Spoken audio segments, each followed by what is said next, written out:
Good morning friends. ஜெபிக்கலாம் வாங்க. இந்த குடும்ப ஜெபத்துக்குள்ளாக நான் உங்களை வரவேற்கிறேன். நான் ரெவரண்ட் சார் ஏப்ரஹாம். இந்த நாளுக்குரிய வாக்குத்தத்த வசனத்தை நாம் வாசிக்க கேட்போமாக. சங்கீதம் 4வது அதிகாரம் 3வது வசனம். பக்தி உள்ளவனை கர்த்தர் தமக்காக தெரிந்து கொண்டிருக்கிறார் என்று அறியுங்கள். நான் கர்த்தரை நோக்கி கூப்பிடுகளே அவர் கேட்பார். ஆமென். பக்தி உள்ளவனை கர்த்தர் தமக்காக தெரிந்து கொண்டிருக்கிறார் என்று அறியுங்கள். ஆமென். ரொம்ப ஒரு வல்லமையான ஒரு வசனம்.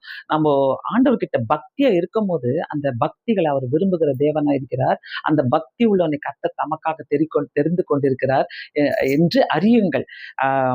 நான் கர்த்தரை நோக்கி கூப்பிடுகளே அவர் கேட்பார். பக்தி உள்ளவங்க ஒவ்வொருத்தர் கூப்பிடுதலையும் கர்த்தர் கண்டிப்பாக கேட்கிற தேவனா இருக்கிறார். ஆமென்.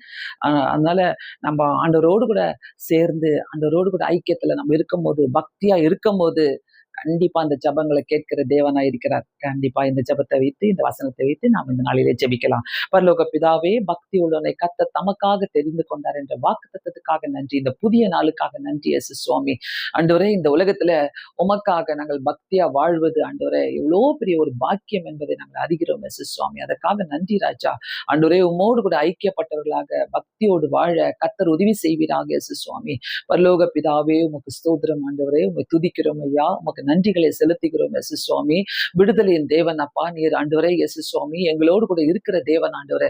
ஒவ்வொரு குடும்பங்களுக்காக, பிள்ளைகளுக்காக ஆண்டவரே, ஆண்டவரே இயேசப்பா, முதியோர்களுக்காக நம்ம ஜெபிக்கிறோம். பாதுகாத்துக் கொள்ளுங்க ஆண்டவரே. ஒவ்வொருத்தரோடு கர்த்தர் இருக்க வேண்டுமா ஜெபிக்கிறேன். அது மாத்திரம் இல்லாமல் இயேசு சுவாமி, இந்த நாளிலும் ஆண்டவரே உங்களுடைய கிருபை எங்களோடு கூட இருக்கட்டும் ஆண்டவரே. இயேசப்பா, வியாதியஸ்தர்களுக்காக, ஹாஸ்பிட்டல் இருக்கிறவங்களுக்காக நம்ம ஜெபிக்கிறோம் ஆண்டவரே. கர்த்தர் காத்துக் கொள்ளுங்க. சமாதானம் இல்லாமல் இருக்கிறவங்களுக்காக நம்ம ஜெபிக்கிறோம் ஆண்டவரே. சமாதானத்தை தருவீராக. அவர்கள் உம்மை நோக்கி பார்க்க பக்தியா இருக்க கர்த்தர் உதவி செய்யுங்க. உம்மோடு கூட ஐக்கியமா இருக்கும் போது இயேசு சுவாமி நீர் அவங்களுக்கு சமாதானத்தை தருகிற தேவன் ஆண்டவரே. விசாக்காக ஆண்டவரே, பிஆருக்காக காத்து கொண்டிருக்கிறதுக்காக நன்றி இயேசப்பா. நீர் வழி நடத்துங்க இயேசு சுவாமி. காத்து கொள்ளுங்கப்பா ஆண்டவரே. பலப்படுத்த விடமா ஜெபிக்கிறேன் ஆண்டவரே. சத்துரு ஜெயிக்கவே முடியாது இயேசு சுவாமி. யாருடைய வாழ்க்கையிலும் ஆண்டவரே சத்துரு ஜெயிக்காதபடி இயேசு சுவாமி ஆண்டவரே நீர் எங்களுக்கு முன்பாக கடந்து செல்வீராக. ஒவ்வொரு ஊழியக்காரர்களுக்கு உதவி செய்யுங்க. மிஷினரிகளுக்கு உதவி செய்யுங்கப்பா.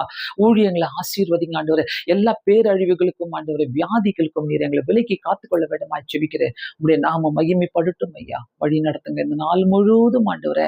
இயேசப்பா, நாங்கள் உண்மையே நோக்கி பார்க்கிறவர்களாக எங்களை வைங்க. ஒவ்வொரு கஷ்டத்துல, ஒவ்வொரு துன்பத்துலப்பா நாங்கள் உண்மை நோக்கி பார்க்கிறவர்களாக எங்களை வைங்க ஆண்டவரை. காத்துக்கொள்ளுங்க, பலப்படுத்துங்க.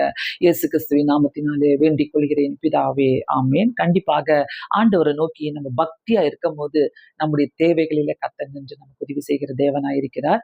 கண்டிப்பாக அவர் உதவி செய்வார். இந்த நாளை கர்த்தர் நமக்கு ஆசீர்வாதமாக்கி தரட்டும். God bless you all. Thank you so much. Have a blessed day.